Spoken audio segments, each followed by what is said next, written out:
En la actualidad soy el narco más chingón.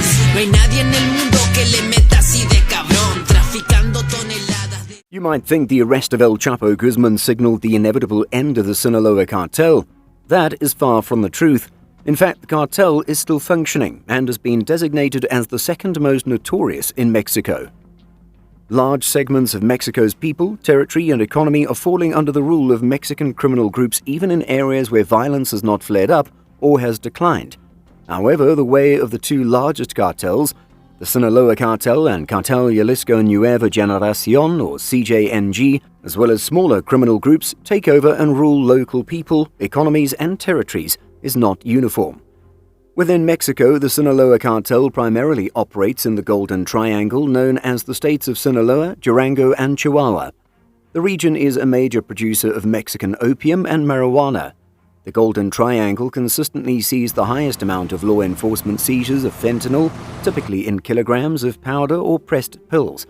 After the 2016 recapture of its previous leader, Joaquin El Chapo Guzman, the cartel is now headed by Ismael El Mayo Zambada Garcia and Guzman's sons, Jesus Alfredo Guzman Salazar, Ovidio Guzman Lopez, and Ivan Archivaldo Guzman Salazar. However, numerous sources report that the Guzman and Zambada factions of the organization are engaged in a power struggle. The feud between these two sides of the cartel is rumored to have been either initiated or enforced by the Battle of Culiacan incident, when El Mayo reportedly withheld his men from intervening in the conflict between the cartel and the Mexican National Guard after the capture of El Chapo's son, Ovidio Guzman. Esta es la bola, la que da la goma, la que da la heroína. Esta es se raya con una especie de navaja y por acá sale lo que es la heroína. Tienes que agarrarle y uno solo, mira. The Sinaloa Cartel deploys strategies distinct from CJNG. The rule and governance by both cartels also vary regionally, influenced by local structural conditions and political culture, and by local leadership of the criminal groups. And they evolve over time. Since the U.S. imprisonment of its most capable and notorious capo, Joaquin El Chapo Guzman Loera, the Sinaloa Cartel has been composed of four key factions led by A. Ismael El Mayo Zambada, a brainy old-timer, B. Rafael Caro Quintero, one of the co-founders of the Guadalajara cartel, C. El Chapo's brother, Aureliano El Guano Guzman Loera, and D. El Chapo's four sons, known collectively as Los Chapitos. They each have somewhat different styles of rule informed by different histories and trajectory in the criminal world. Being a decades-old and very successful criminal group, the Sinaloa Cartel presents itself as buttoned-down criminals whose oppressive rule comes with predictability and some level of moderation. Indeed, a key hallmark of the Sinaloa Cartel has been a rather careful calibration of violence that imposes its domination in a form to which local politicians, businesses and people can develop predictable coping mechanisms.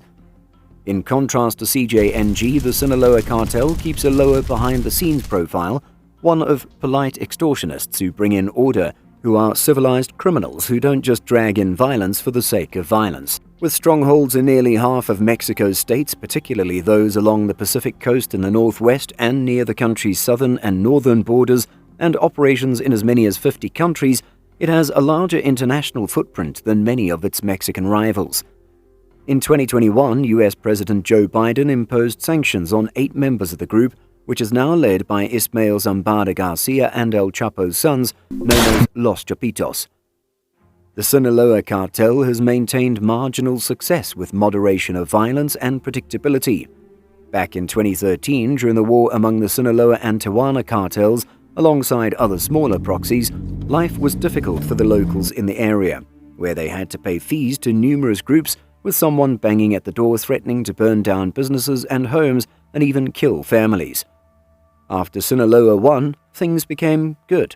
They only demanded payments once a month, with politeness.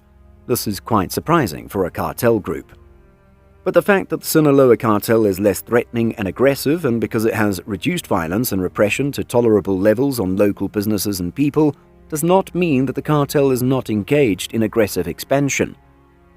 Over 2 decades, El Chapo started aggression wars in Ciudad Juarez, Tijuana, and elsewhere, sometimes provoked, sometimes unprovoked.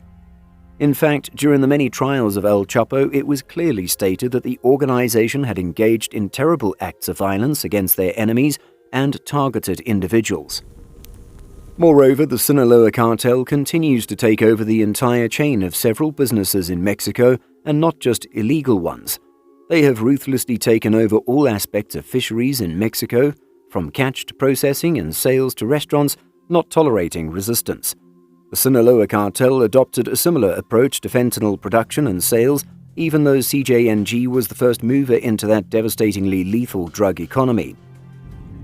The Sinaloa Cartel not only rapidly followed CJNG's lead and took over fentanyl and opioid markets on the US East Coast and eventually expanded fentanyl sales westward, it also purposefully set out to build up direct control, first over fentanyl imports from China, then sell fentanyl powder to smaller criminal groups for their production of fake prescription pills and exports to the United States.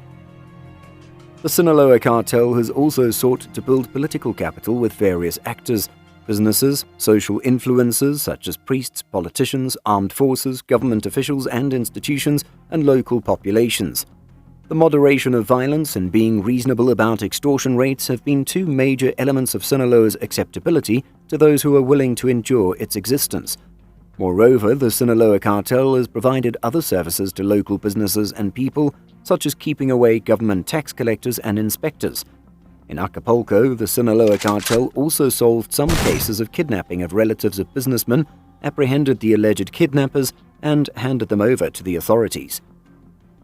Similarly, although the Sinaloa Cartel has been deeply engaged in a variety of illegal fishing across Mexico, it has allegedly also approached state officials and officials of Mexico's fishing regulatory agency, Comisión Nacional de Acuacultura y Pesca, or CONAPESCA, to offer to enforce compliance with fishing licenses and quotas, something CONAPESCA frequently fails to do because of inadequate resources or corruption.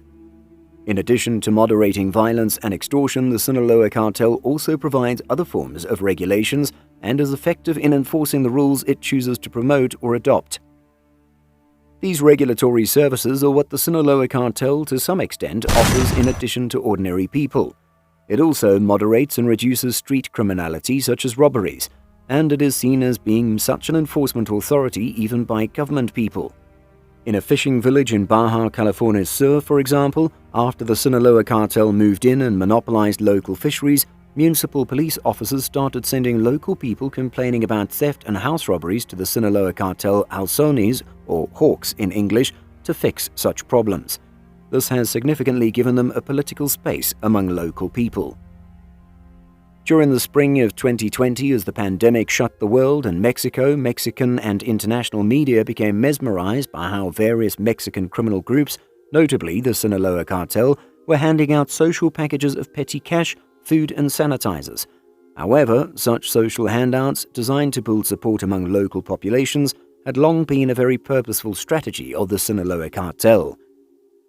For decades, the cartel's leaders have been giving money for fiestas, local churches and church authorities, schools, or to build soccer stadiums. In some places, such pandemic dispensaries by the Sinaloa Cartel persisted into late 2021, with the cartel promising local people that it'll save them and deny poverty from crushing them, despite the cartel taking over their economies such as fisheries, cigarette and alcohol sales. While they seem to take over all of Mexico, there is also regional variation in the Sinaloa Cartel's rule and governance. Unlike in the state of Sinaloa, which is the cartel's core base where it has thick and widespread networks and is deeply locally embedded, its rule in Acapulco, for example, is much more hands-off. As various local journalists noted, the cartel only steps in when other criminal groups in Acapulco would seek to challenge its monopoly on extortion of top businesses, or when their kidnappings and violence gets too intense for the businessman's comfort. Nor does the Sinaloa Cartel in Acapulco and Guerrero's coast appear to be handing out money to schools or churches. Perhaps the difference in Sinaloa's strategic approach is due to the different political culture and history in rural versus urban Guerrero, where Acapulco is characterized by resource extraction and rent-seeking, with little focus on social capital, even in legal economies. At the end of the day, wherever in Mexico it is active, the Sinaloa Cartel still imposes domination that is supported by violence, even if minimal.